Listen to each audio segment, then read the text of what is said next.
Who is up for a killer book? Whitley Strieber, New York Times best-selling author of over 40 books, including Communion, The Wolfen, Warday, The Afterlife Revolution, and The Coming Global Superstorm, joins us to discuss his latest book, The Fourth Mind. Let's get to it.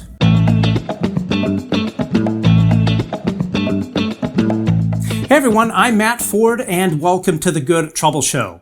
Today's guest is best-selling author Whitley Strieber, here to discuss his latest book and the UAP phenomenon. But first, please hit the subscribe and thumbs up buttons on YouTube, leave a comment, and let us know what you think about this episode. You can also find us on X at Good Trouble Show and everywhere else at The Good Trouble Show.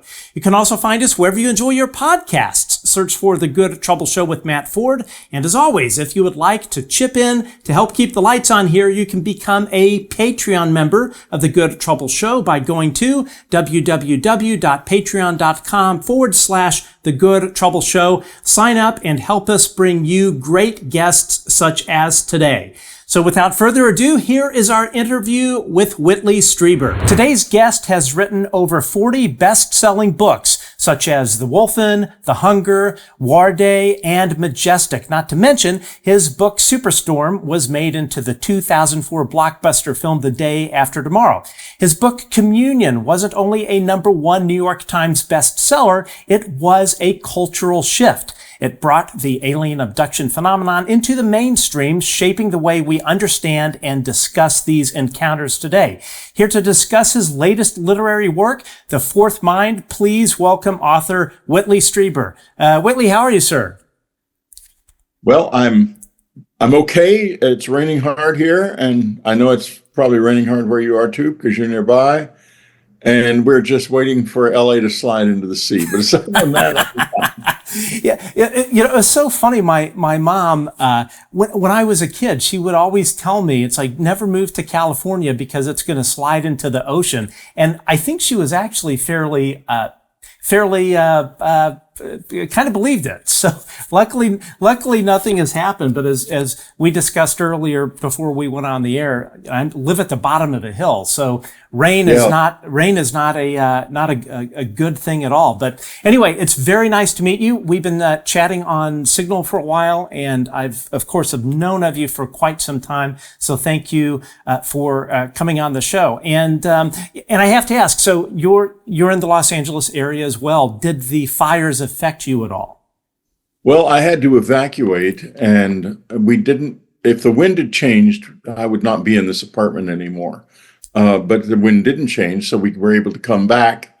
And I had a lot of smoke, and I finally went down to Mexico for a while, ironically, to Mexico City to get out of the pollution. Which is, it's notably polluted, Mexico City, but it wasn't as bad as here. And then this bizarre fog settled in, and I got sick for weeks. Very strange times. It's funny that I know exactly the fog you're talking about. I was flying back into LA, and I remember looking out the window, and it was like covered. I'd never seen it over such a large area, and very strange. Yeah, it was strange, and all the internet was abuzz over the whole thing, and boy, it's something else. Anyway, they had strange fogs in all over the United States and in England. I think even in other parts of the world, and a lot of people got sick because of it. I don't know what it was. It was very, very bizarre. Yeah, hopefully we won't have any more of that. No more fires. And I certainly hope everyone in the burn areas is safe with all of this rain that is coming in. I think it's coming in around 3:00 this afternoon. So anyway, glad you're here. Nice to meet you on camera. And as I mentioned, your #1 bestseller, Communion, was a real awakening to this whole phenomenon, especially the abduction part of it.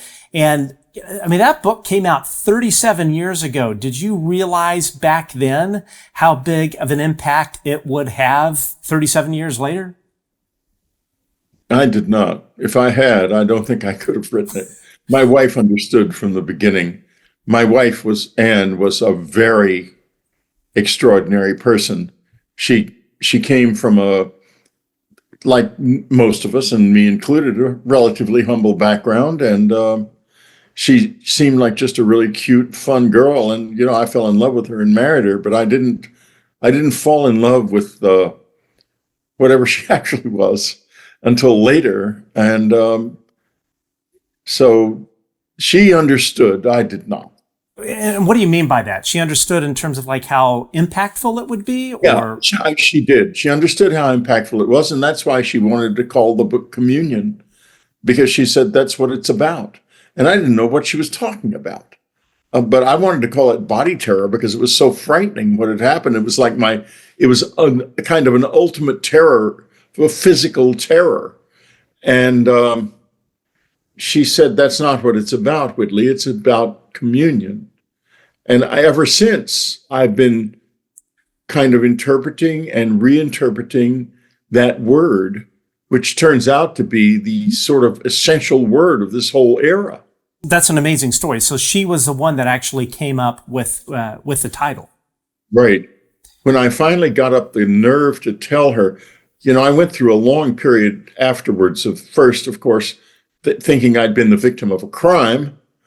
And I got the criminal investigation division involved. But they couldn't, I didn't want to tell them what these faces had looked like. So I couldn't get anywhere with that. And I went to my doctor because I was also in a lot of physical pain because I had a rectal tear, which I did not understand at the time. It just hurt like hell.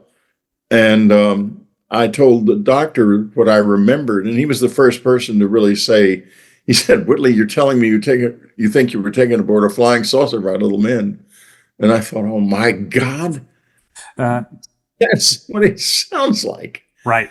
I hadn't thought about, I've been very involved in this when I was a little boy in the 50s, because it was all over the news. And little did I know that my uncle Mickey was heavily involved at the Air Materiel Command at Wright Field, and then detached as an Air Force intelligence officer to the Atomic Energy Commission, where the whole thing went. Wow. After 1947. So it was in the family, but of course I had no notion of this. I had some strange things happen. I had some struggles in childhood for sure. I was in a program in 1952 apparently at Randolph Air Force Base, although I can't be sure of the location because I was 7 years old. But it was so stressful that my immune system broke down, and I ended up at Brooke General Military Hospital in San Antonio being given shots of gamma globulin, of all things. And, a little 7-year-old boy in a military hospital full of burned Korean War veterans, victims, was pretty extraordinary experience for a little boy. I'll never forget it. But anyway, the word communion describes a way of experiencing life that's new. And we're just beginning to get into it. We've gone from laughter about Whitley, the rectal probe man, and on, and a lot of social engineering behind that, because the Air Force did not want people to know that people were being abducted from their homes and they couldn't do anything about it. It's right. Understandable. But maybe not the right way to go about it. In any case, that is how they went about it. So we've gone from there to a point where we are really in two places. One is a large number of people are beginning to look at this and think, yeah, maybe that happened. And still a much larger number of people are thinking, no way, it's nonsense. I can't handle it. And then the vast majority, the billions of people out there, don't know anything about it. I had this gentleman by the name of Reed Summers on the show yesterday, and he was getting into quite a bit of what you're discussing, and just how many millions of people are oblivious to this because the government has not been transparent at all about what is going on, and the fact that they really, as far as I know, can't do anything about it. Well, I think that, I don't agree with it. We always look to the government for answers, and we're all furious at the government for not being forthcoming. But I think that's the dog biting the boot that kicks it. There's something bigger up there. I think the or as we call them now, NHI, are in control, including in control of what the government does. I've had a lot of experience with and training in mind control by them and how it works. And I can point to people out there in the official space and say that they're such and such and such a person is functioning under mind control. And it's not hard. I mean, it's no mystery. Mm-hmm. There's two levels of it that they can do easily. One of them is a literal voice in the head, which shocks the hell out of some intelligence officer or politician who thinks they're alone in their own head.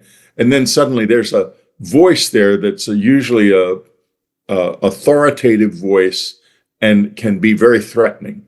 And they're not alone, and they're going to do what that voice tells them to. Of course. And that happens. And they are told, you will never speak of this. And that happens too.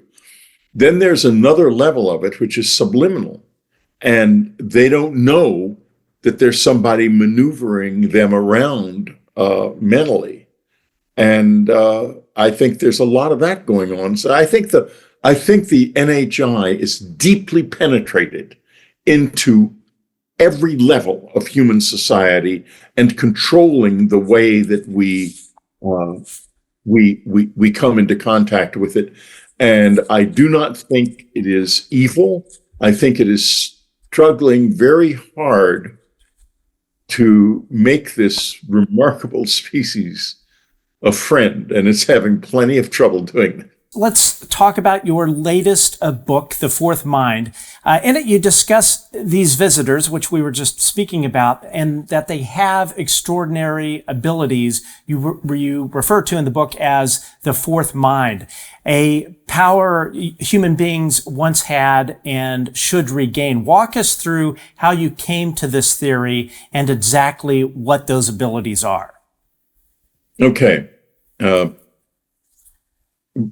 We are a traumatized species. We are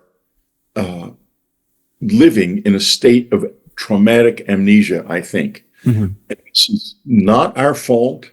It's nobody's fault. It is something that happened to us many thousands of years ago. We were a different mankind before it happened, and now we're this. And we can regain what we lost. The evidence of what we lost is all around us in the form of ancient structures, the nature of which we cannot explain. They are everywhere. And they are there not because aliens made them, I don't think, but because we made them when we were very different from the way we are now. We had telepathy.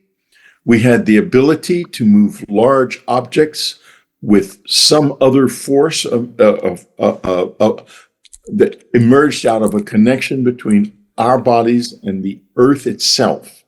The energy known as Kundalini, which we had then and was delivered up through our spines and into our bodies and made us very powerful.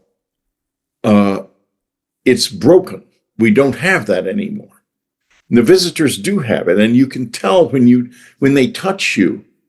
As soon as they touch you, you feel this extraordinary energy coming up into your body from their hand. And that's the energy that we've lost contact with. Mm-hmm. We're broken. And what happened basically was this: before civilization as we know it existed, there was something else here that was very, very different. We were naturally telepathic, not in the sense of being able to talk to each other in our heads, although that probably was part of it. We were unified in the same way the visitors are. I've been in their community of mind, and it's a very peaceful, beautiful place. We had that once. We had a community of mind on Earth.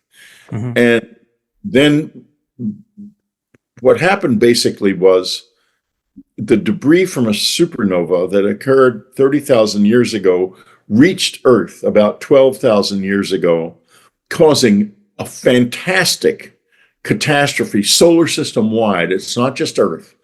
And it lasted about 1,000 years. And you can imagine what that was like. The first thing that happened was a shower of meteors and tiny meteoric fragments that literally dropped a lot of the large ungulates like mammoths in their tracks. That's why when they dig up a mammoth in the frozen in the tundra in Alaska or Siberia, they'll find food in its mouth that is unchewed. It literally died in an instant. And if you look into the bones of that animal, what you find are micrometeorites penetrated into the bones. They were sheeted with these micrometeorites, and they just literally dropped dead in an instant. Wow. And that happened to most of the creatures that were living outdoors in North America and across Siberia at the time. But the other thing that happened was the entire North American continent was set on fire. If you can imagine this, a continental forest, we have fires here in LA and they're very terrifying and huge in California. This was a fire that stretched basically from the Rockies all the way to the Appalachians and beyond. This fire left behind a geologic feature that's called the black mat. The black mat consists of carbon and the remains of algae, the skeletons of algae. And why are there skeletons of algae? Okay, then we get to the next part of this catastrophe. Larger objects hit the planet, probably hit the Laurentide Glacier. The evidence of this you find in the Carolinas, something called the Carolina Dells, which are many, many, many hundreds of thousands of what look like meteor craters, but there's no meteor debris in any of them because they were made by splashback from ice splashing back from when this material hit the glacier. The glacier, then, there were evidence of icebergs striking as far west as New Mexico at the time. The glacier disintegrated and came roaring down the Mississippi Valley, melting, and the meltwater turned the remains of the fire into a gigantic flood that persisted for 1,000 years in the center of North America, and the ice flowing farther past melted into the ocean, bringing sea levels up 400 feet, in some cases in a matter of minutes or hours. And the result of this glacial transfer was that huge tsunamis, which are the remains of which are recorded all over the world, hit the entire planet. We were living like we are now, close to the sea. If you look at human population densities, they concentrate very much close to oceans. And they did then too, I'm sure. That was all destroyed. Atlantis wasn't one place. Atlantis was an entire world. And it was not a world of huge cities, I don't think. I think it's something very different. I think that they were telepathically connected. They could move enormous objects with their minds. If you go to Nan Madol in the Pacific, what you find are 750,000 basalt logs, each of them weighing tons. made it that which have been used to create a group of artificial islands in the Carolinas, in the South Pacific. No one today could do that. We know where the quarry is. It's not too far from where the islands are. But somebody cut those and they moved them. There was originally on the National Geographic Channel, I believe it's gone now, understandably, a story that they must have been made in the 12th century by Polynesians who transported the logs by canoe.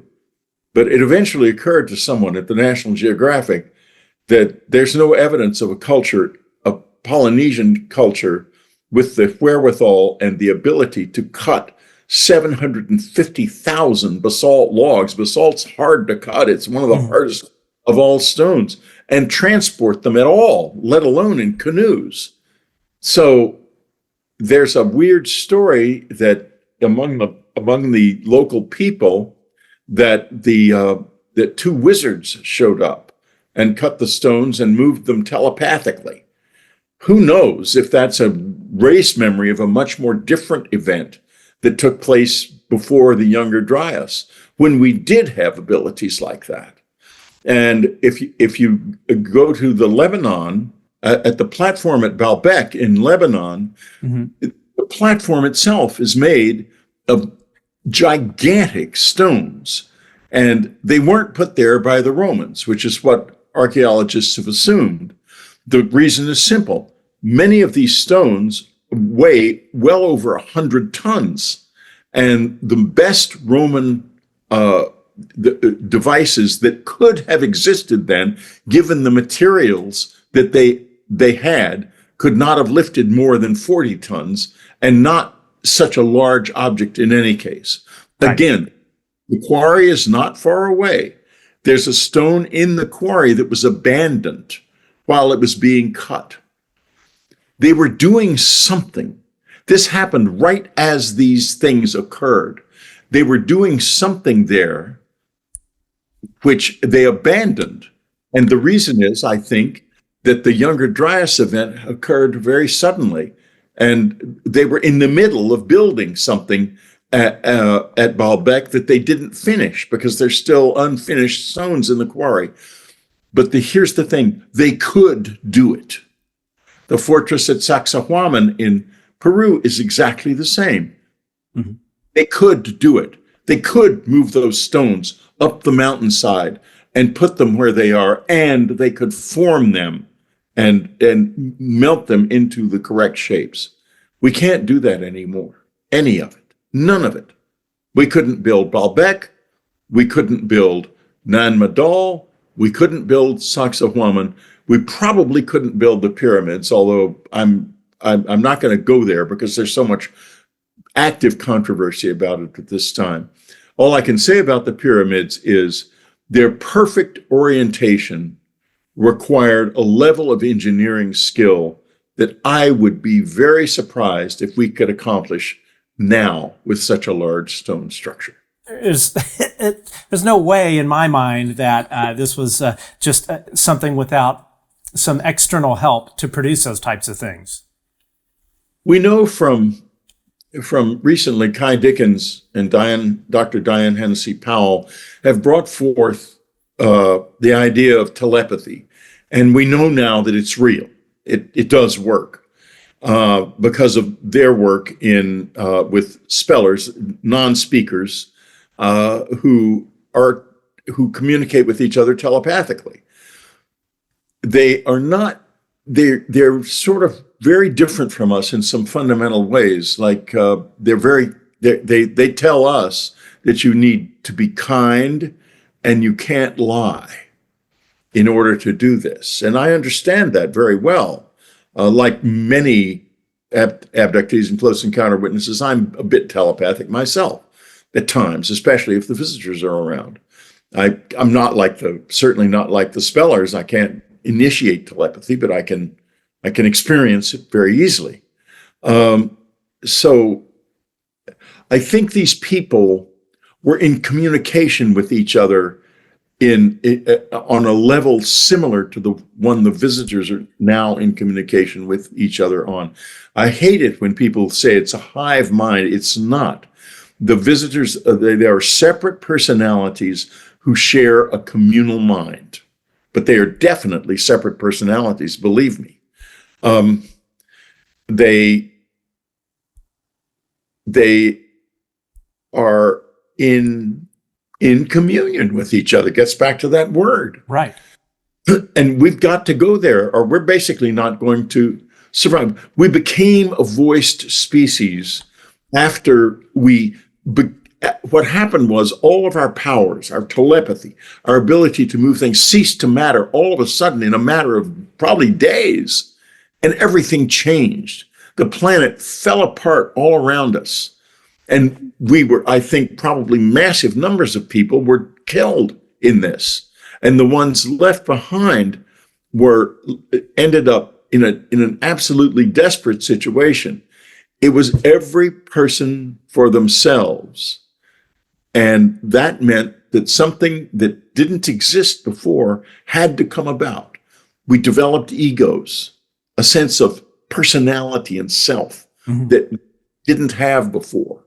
The visitors' personalities are very vestigial compared to ours. My personality is much bigger than the personality of the lady on the cover of Communion. Kind of going back to this fourth mind, the abilities, one thing that we have often heard is that there are different species of these visitors that are appearing during abduction experiences and whatnot.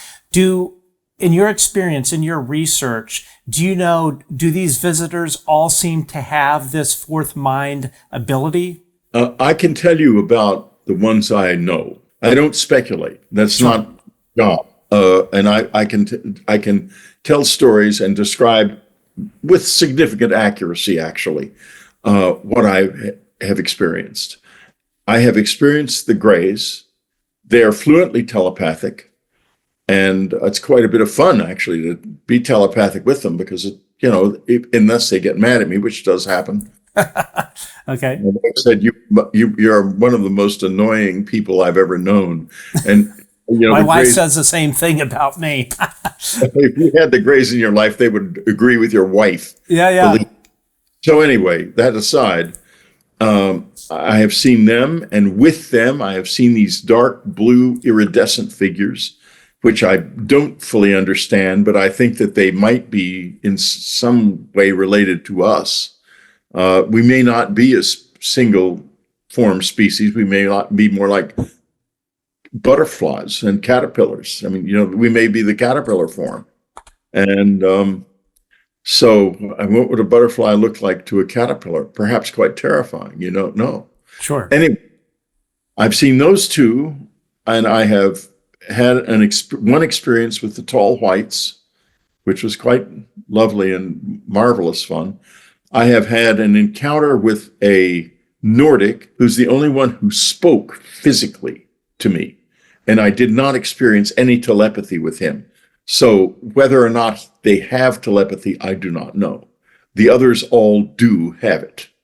Now, we have a lot of people that are, frankly, new to this entire topic, UAP, everything that sort of comes with it. So for folks that are new to this topic, what exactly is an experiencer by your definition? An experiencer is someone who has had a close encounter that they remember, a close encounter with non-human beings that they remember. Now, that means there might be a lot more people out there who have experiences they do not remember. But we're talking now about the ones who do remember, because they're the ones who can bring story to this situation and can dimensionalize it in human terms. So that's who we're talking about. And there's thousands of us. I don't know how many in the world, but certainly at least probably a couple of 100,000 who have conscious memories, or more than that, in the United States and who don't have conscious memories, it could be all of us. Sure. Now I've read that some of these people report a heightened ESP or paranormal ability after contact. Do you think that this is an unintended consequence on the part of the visitors? And are you aware of any research that has been done on that particular aspect? It's an intended consequence. Okay. Intended. And It definitely intended. And going back to the definition of experiencer, so would it be safe to say that you consider yourself an experiencer? Oh yeah, I've been doing this for years. It started in my childhood, and I didn't remember it by the time I was 40. The childhood experiences all disappeared into my memory, but then the adult ones started when I was 40 years old, and I am an experiencer. And these abilities that come with a fourth mind, do you possess any of these abilities? I can be telepathic, personally. I can't levitate. I don't know anyone who can. I don't think that's an ability that's been communicated to us, although it is a human ability. In the fourth mind, I show conclusively that it's a human ability. It is, as bizarre as that sounds, because I also go into the practical science of it. Mm-hmm. How can a human body full of liquid become lighter than air? And what about the clothes? Sure. But they do too. There's a direct witness of this is quoted in the book, who saw it with his own eyes in a situation where there were a number of people. He wasn't alone when this happened to this woman that he was with. So yeah, it does happen. And it means that there's something up here that we don't understand at all that can affect the physical world in ways we have forgotten. And that's probably the overriding theme of the fourth mind. Back to these abilities that you have, do you think that you've always had them, or did this come about after your first experience? Well, my dad had them. I think. Okay. He was telepathic, and I was too, without knowing it. In other words, I didn't realize it when I was a boy and a young man. And it's still not like I can't hear somebody talking in their heads unless they have telepathic abilities and are projecting that to me. And I cannot project, like I can't become telepathic with you. But if I sit with you, Matt, and in face-to-face situation, I'll soon know a lot about you that you didn't say. Sure. So in that sense, yeah, I am telepathic. How have experiencer communities evolved in their sort of like understanding of themselves over time? For instance, do you see evidence that modern experiencers recognize aspects of consciousness or ESP, the things that you're speaking about that may be lacking, particularly in relation to special abilities reported unlocked after their encounters? Or is it something, it takes a period of time before they begin to realize that they have these abilities? It takes time because the encounters are accompanied by a lot of trauma. And until you get that reconciled and you come to peace with the experience, the abilities don't really emerge. You have to come to peace with it before the abilities emerge. You have to accept what was done to you. And, I was invaded physically. I was raped, and semen was taken from my body. And, women had eggs taken and men had semen taken. You got to come to peace with that. And it's not easy. I'm pretty accepted. It happened. I couldn't do anything about it. The consequences, which I understand to some extent, are not my fault. I shouldn't feel guilty. But it's hard. It's very hard. I want to talk about, you mentioned Jake Barber earlier. So, of course, this was big news last month. It was UAP whistleblower Jake Barber coming forward claiming that he was part of a team that would recover crashed craft, including UFOs. And one of the things that he said that I think really caught everyone by surprise is that he stated that we use people with psionic or psychic abilities to bait these craft into appearing over test ranges so we can knock them out of the sky. And I'm curious, do you think these people with psionic abilities are likely lifelong experiencers? What's happening there, I think, it has to do with, it's very complex. What shows up under those circumstances may either be robotic or it may be powered and controlled by a being within it that is either part of the ship itself, mm-hmm. or it is a physical entity that is not a completely independent person and is more of an avatar. Like in The Fourth Mind, I go in the first half of the book into great detail about the anatomy and the exact functionality of a certain type of gray being, which is a non-reproductive being. In other words, it is not a natural being. It is part biology and part robotics. Okay. Their bones, for example, are filled with, where we have marrow, they have copper in them. And they are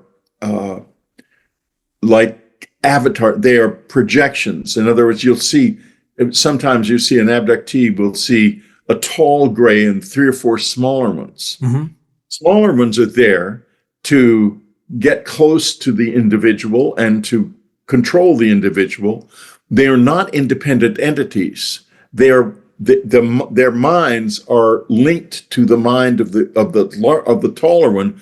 They're literally like bio-robots that the taller one is controlling. Okay. So they're expendable, in other words. And that's the other thing that will show up when these psionics people do this, and they think they're tricking them, or I can't be sure of what they think, but I'll tell you what is happening. They're asking for a gift, and they're being given the gift. And then they shoot the thing down, and they get the materials, and whatever they learn from it, that's the gift. But bear in mind a statement that was made in 2002 in a crop formation in Crabwood in England. And just forget about the idea that crop formations were all made by people with boards on their feet. They're a form of communication. Right. They do work very effectively if you're on that wavelength. All right, this crop formation was a different kind of communication in the sense that it was meant to be understood by anyone, not just a person with that certain vibration or on that certain frequency. The formation had a sort of face of a gray in it, and it had a disc in it, which proved to be an ASCII code. And it was readable, therefore. Mm-hmm. And it was easily read and translated to, "Beware the bearers of false gifts and their broken promises. There is good out there." Now, what did we just talk about? Somebody was given a gift. You got to be real careful with this experience, believe me, because those gifts may come. I told when Jacques Vallée and Gary Nolan and Diana Pasulka started talking to me about materials, I know a lot about materials. And I said to them, remember, when you're looking at the materials, they're looking back at you. Mm. And this is not passive. A UFO that you shoot down is not a passive machine. It is a conscious entity in the form of a machine or one that contains such. And these gifts come at a price that perhaps the recipients don't understand. And when they do, they're going to wish they didn't have to pay it. Mm, wow. I have never thought about it that way, but yeah, that I could totally see that being the case. I mean, you don't know what you're messing with. And No, I always say to people in this field, on the government side of it, read Lao Tzu. You are not, you are in a conflict. It is not necessarily a bad conflict, but you are going to be expected to comport yourself intelligently. That means you need to be a good strategist. They don't read Lao Tzu. They don't read Liddell Hart and his epic, brilliant book on strategy. They don't understand the indirect approach at all. They don't understand how to win this. And by win it, I don't mean to win it militarily by blowing them out of the sky. I mean win it psychologically, by becoming psychologically in control of our side of the experience. The guys who are out there using psionics to draw them in and then shooting them down are absolutely not in control. They think they're not in control. They would be doing it differently if they were in control, because they're harvesting a little bit of knowledge. There's much more available, much more, but harvesting it requires a profound type of courage, a courage that makes it feel as if you are being annihilated as a personality. And a lot of the close encounter witnesses are able to do this. The ones on the military side, some of them are bound to be able to as well. I think they're doing, I'm not criticizing them. I think they're doing a damned incredible job and building a contact experience. And they are asserting us as a not an entity to be walked over, because I was walked over, boy. And so were most of the abductees. These things showed up in the middle of the night in our houses and dragged us out and raped us. That's not exactly a good way to start. right. If we're going to start in any way, asserting ourselves like Jake is describing is the better way. It's not the best way, but it's the better way, and we will get to the best way. One of the questions I had, I'm trying to remember who the guest was. Oh, it was John Blitch, who we were speaking about earlier, and I brought up regarding these psionic operators bringing these baiting these craft, or however you want to talk about it, into over these test ranges to knock them out of the sky, which led me to ask the question, well, if these craft have beings in them, what are the ethics of us baiting them in and then knocking them out? What happens to the beings and the ethical side of that, which to me doesn't seem ethical. I'm curious what your thoughts are on that in particular. We've had bodies of the avatars for years. Mm-hmm. I describe them in great detail in The Fourth Mind. I mean, it's part of it is demystifying this, and one of the ways you demystify it is you come to understand what they are physically. Mm-hmm. These bodies are not independent entities, and I suspect that somebody in the intelligence communities, I guess, in the military's operations understands this, because they're the ones who did the dissections on these bodies. They must know that they're what they are. And what I can say is this, that the ethics of it are very complex, because yes, it's a living entity. No, it's not a person in there. I would be amazed if any of the real biological ones, the taller ones, were ever shot down. I mean, I guess it's possible, but I think it's highly unlikely, and that would not be a good idea at all. Very bad. I think it was Ryan Graves who said, it's not particularly smart to shoot at things that you don't understand. And you certainly don't understand their capabilities, intent, and I think that makes sense. I want to go back to our talk about the cataclysm. What about it, would you say actually caused us to lose these abilities? It was overwhelming. The first thing that happened was most people were killed. They were killed by these tsunamis because it came in out of nowhere. They probably knew something was wrong, but they were building things. There's more than one site from that era that's mysteriously abandoned, and they were building things, actively building things when it happened, and they just stopped because this came upon them unawares. And then the ones that were left with no infrastructure. If you can imagine that happening to our civilization, and all of the people who were in the complex civilization, all of the people who were producing food and so forth were suddenly annihilated, and a few refugees were all that was left, you would be in an every person for themselves situation.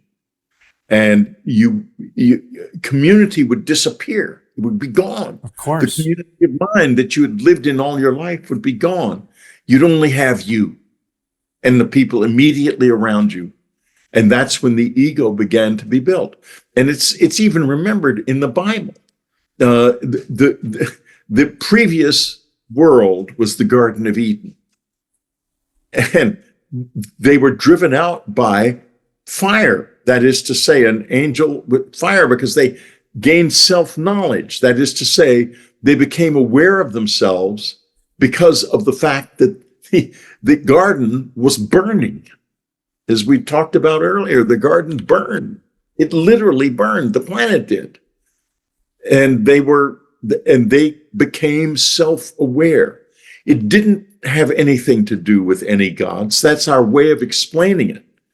We need gods, because if we don't have gods to turn to, then we have to admit a horrible truth.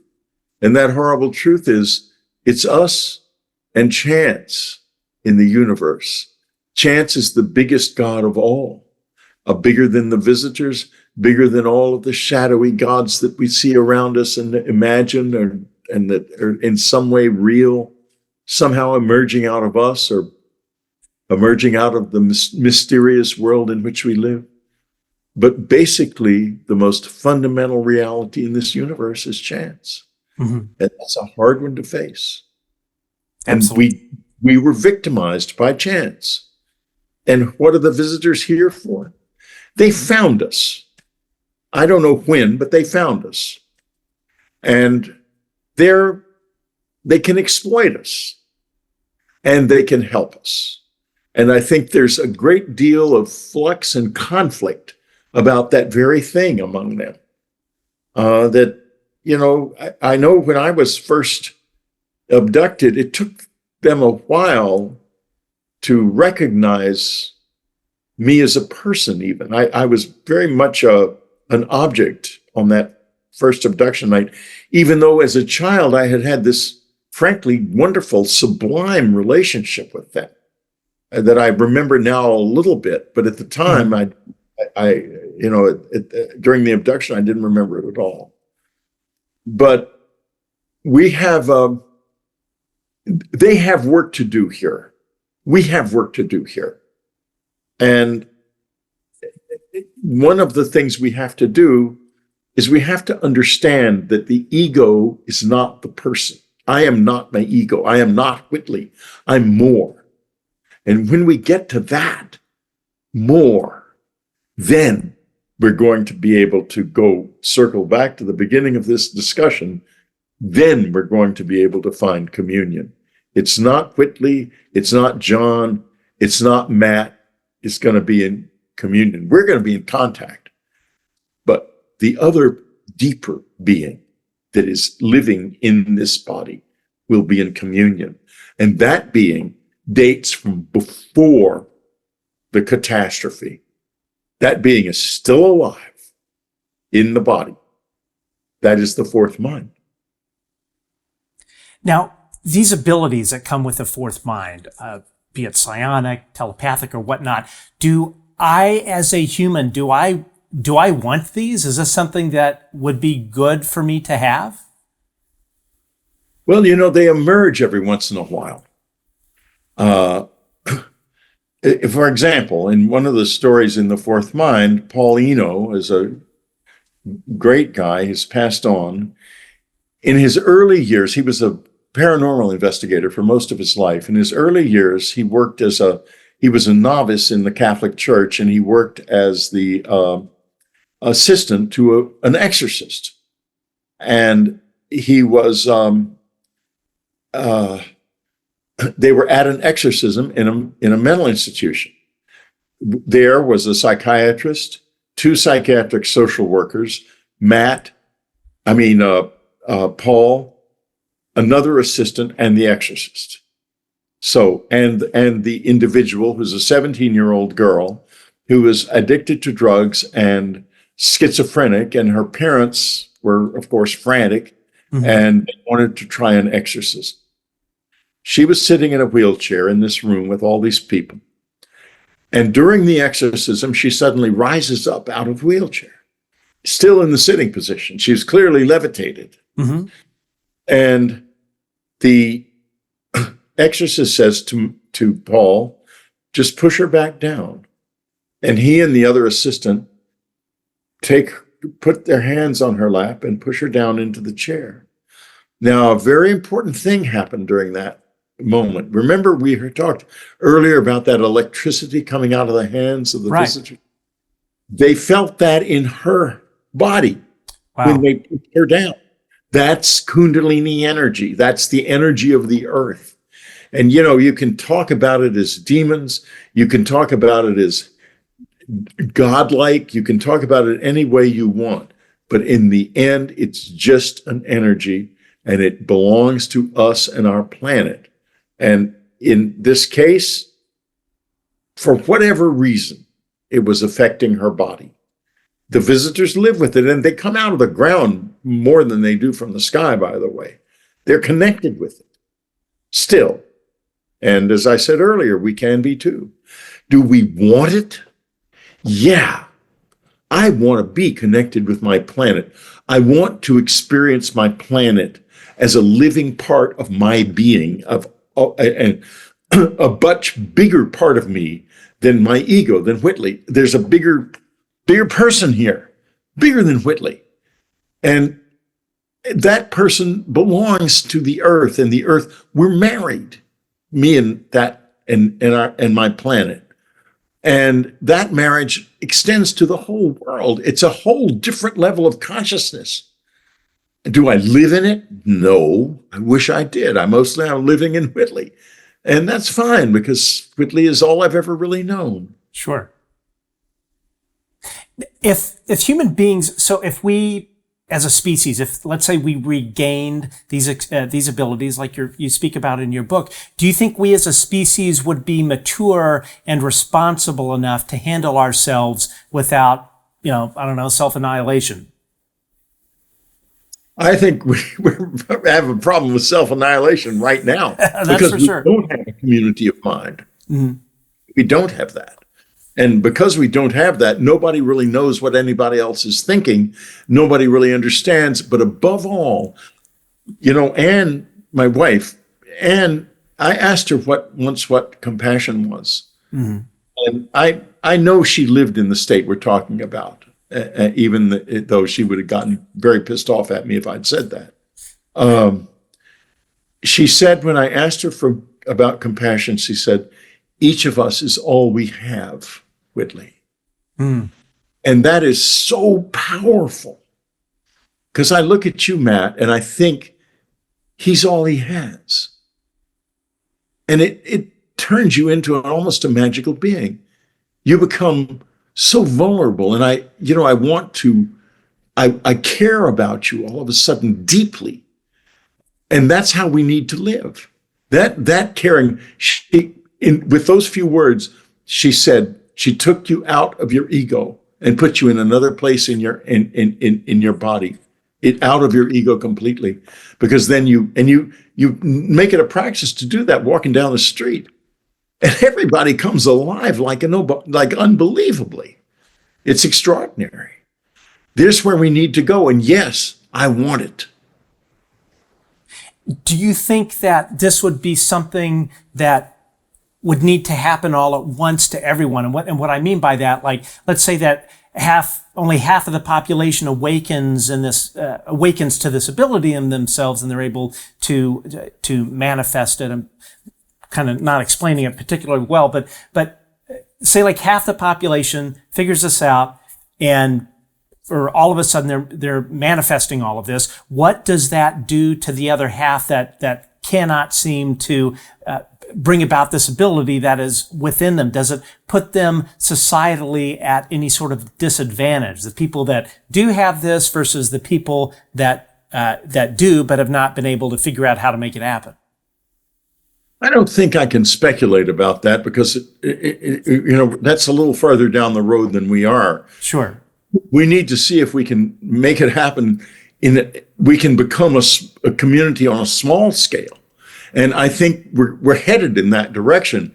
As soon as I saw the telepathy tapes, the visitors have said to me many times that we're blind, and that to them that means we don't do telepathy.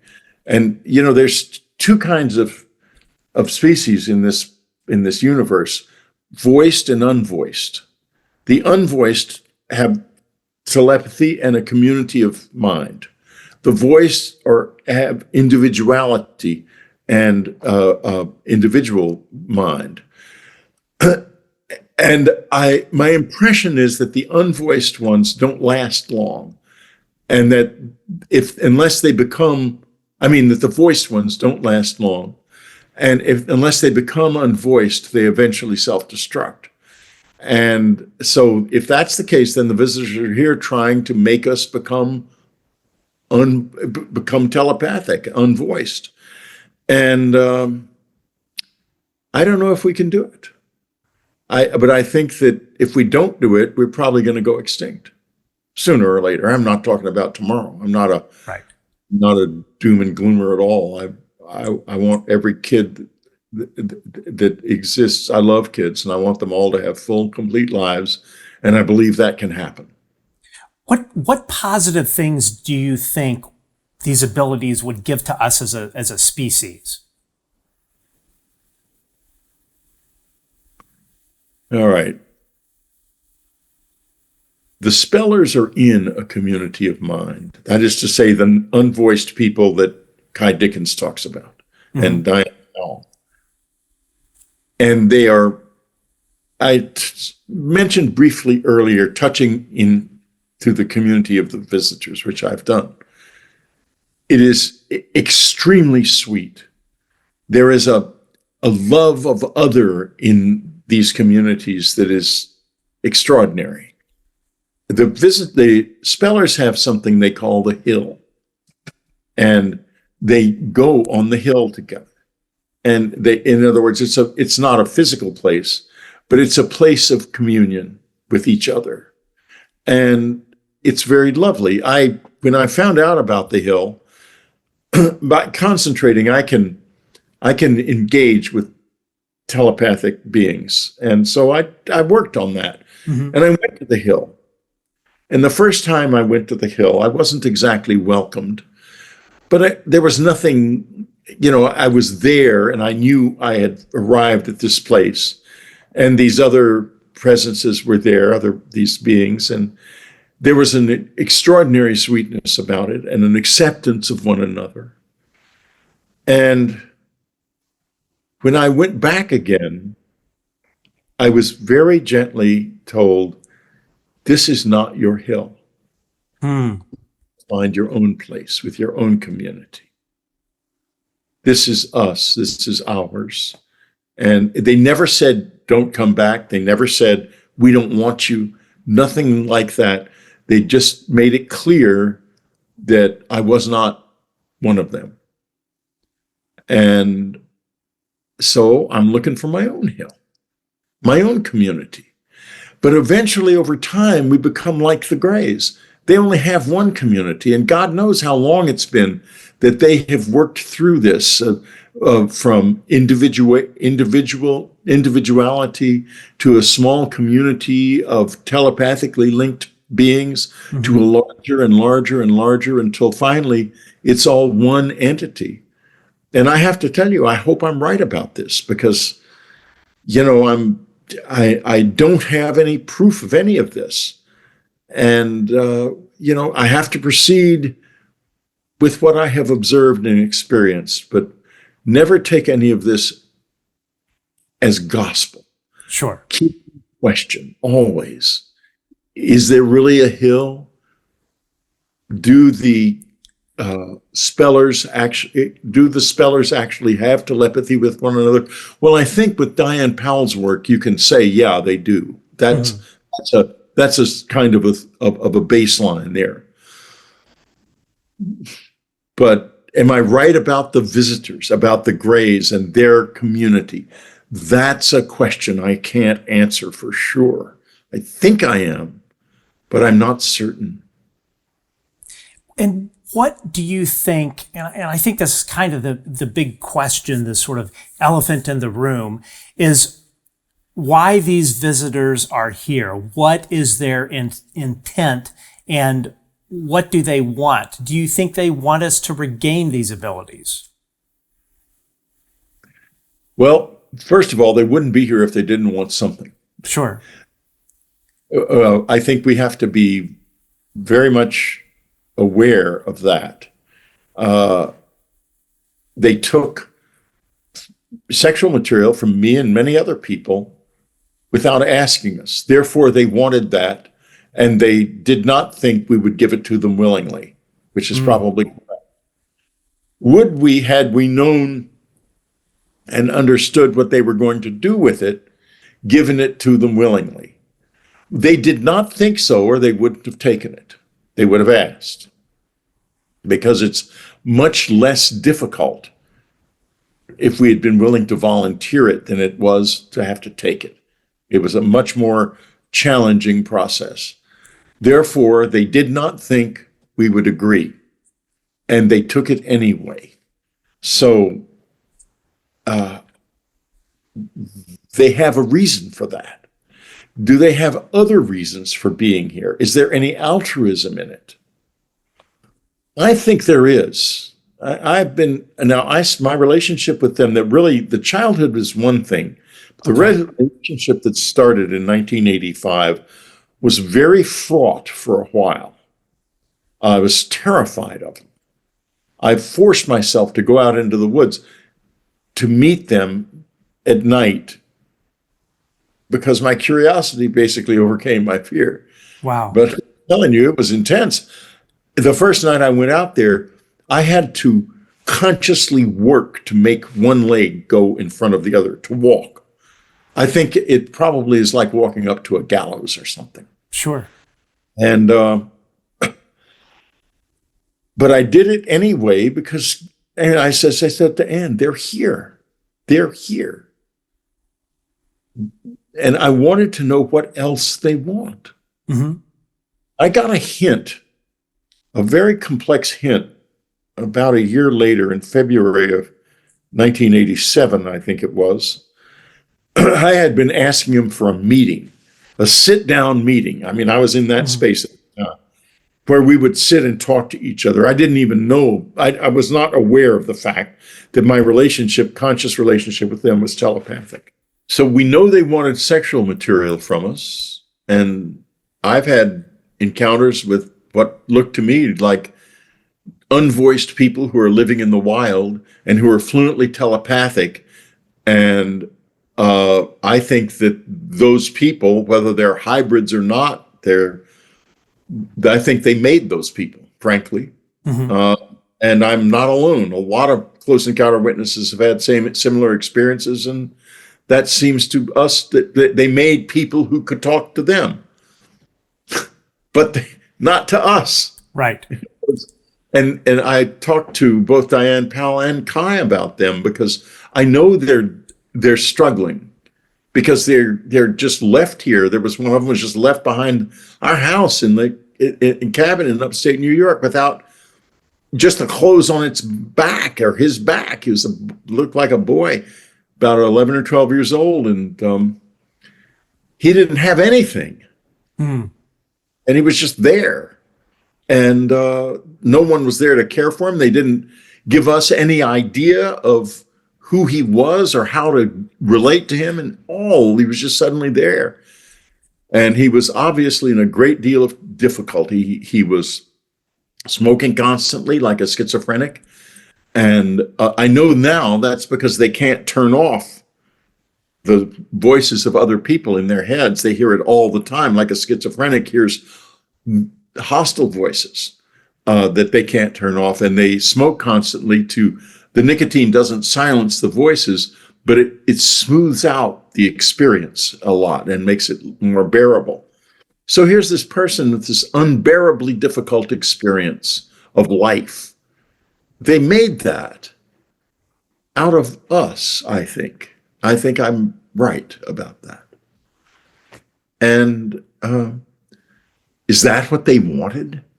What more do they want? And do people like that ever want something that we also want? Right.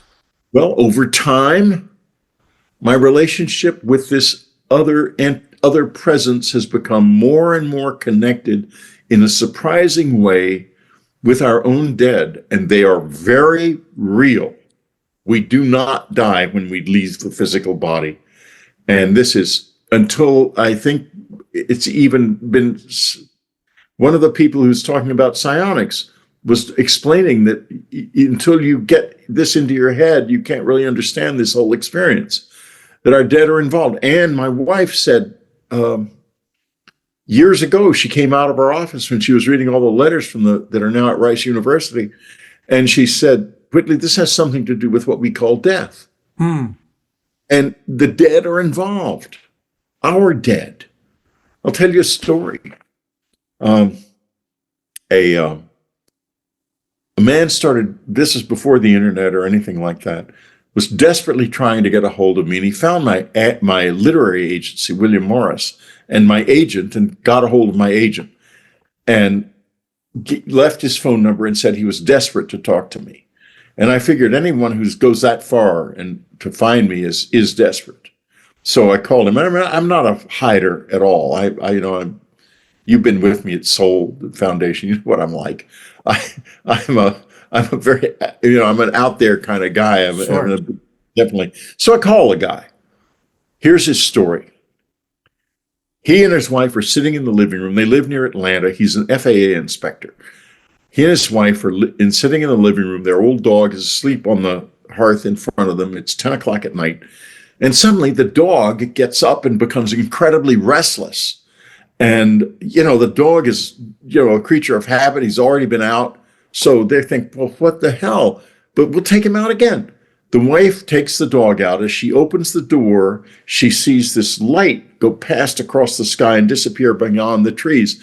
She calls back to her husband, you're going to get a call from the office soon. I just saw a plane going in on fire. And the next thing that happens is their 7-year-old boy comes running down the stairs. Daddy, Mommy, he says, I just saw Billy, his older brother. I'm making up the name. And he told me to tell you he was all right. Wow. And he then said that these little blue men came into the room and they brought him with them. And they told me to tell you, he told me to tell you he was all right. And the reason the man was so desperate to get a hold of me is his older boy had died in a car crash the week before. Oh, wow. I'll tell you another story. Now we're getting into this a little deeper than usual. It's good. Yeah, I love it. Let's go a little deeper. And the amazing Anne, she chose a secretary. She said she has these heaps of letters, and I was saying we can't throw them out because they've all got addresses and personal stories. What do we do with them? And she said, well, I'm going to read them all. I'll read every one of them. And, it was thousands of letters. There are about 4,000 of them at Rice, but there were 25, 30,000 or more over time. And she only saved the ones with complex stories. Anyway, she says, I'm going to get a secretary. I said, well, I'll call manpower. She says, no, I'll find the secretary in the letters. A few minutes later, she says, here's the letter. I found the secretary. I said, I view this letter, and I read it, and she's a singer and a actress. I said, she's a singer and she's an actress. It doesn't say anything about being a secretary. She said, oh no, that's secretary's handwriting. She knows shorthand and she knows penmanship. She's a secretary, all right. I said, but she says she's an actress. I said, Ann says, you ever heard of her? I said, nope. She's not an actress. She's a secretary. And not only that, she lives 2 doors down. She calls her. The lady comes over. She's Ann's secretary for the next 15 years. Wow. Her name is Lori Barnes. Here is Lori's story, and it relates back to these little blue men. Remember that part of the story. Sure. Lori is in bed in the early 50s, 52, 54, I forget which. She's pregnant with her first child. It's 11 o'clock at night. Her husband's out on a gig. He's a pianist. And she sees movement. She's reading, and she sees movement out of the corner of her eye, and she looks. And this terrifying, hideous little blue man is standing there. And behind him is a line of other such creatures. And of course, she recoils in horror because, it's the 50s. They don't have aliens in the 50s. There's flying saucers around, but there's nothing like that. And she has no idea what this is. And it says to her, do not be afraid. We're not here for you. We're interested in the girl child you're carrying. And of course, wow. That didn't help much. But you notice the word girl. It was indeed a girl, but in the 50s you couldn't tell until they were born what it was. And she's a very nice woman, and she's not in this experience, but she's had a wonderful life. I've met her and know her, and I've interviewed her on my show. Anyway,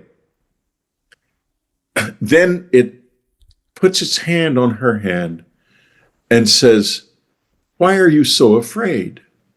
And she says, because you're so ugly. And it says something then that we all need to keep in question in our minds and hearts. It says, one day, my dear, you will look just like us. Was she looking at a butterfly, and would a butterfly terrify a caterpillar? I ask you. Wow. Wow, yeah. In other words, our dead are intimately involved in this. Because what did I tell you a little while ago about seeing with the visitors? The Greys, little blue guys. And, they're connected to us somehow. And now we're getting to the point where we're way past, and let's keep going, past the us versus them, non-human intelligence. Let's call it something else. Let's say that it is a level of intelligence that we are of consciousness, that we participate in only very, very little, that it is a larger level of consciousness. And we've got to go there because there's too many of us on planet Earth. Management of our planet is essential in order for us to go there. We cannot say there's no such thing as overpopulation, because there is. And we have to figure out how to help the Earth accommodate all these people. Every one of us, each of us is all we have. Every one of us. We can't just say, we need to depopulate the planet, and that is to say gas them all or something. Sure. Because every single one, I was just in India last year, and it's so crowded. I was riding through the streets and thinking what Ann said, and every one of those people, the beggars, the people walking the streets, became incredibly beautiful to me. It was extraordinary.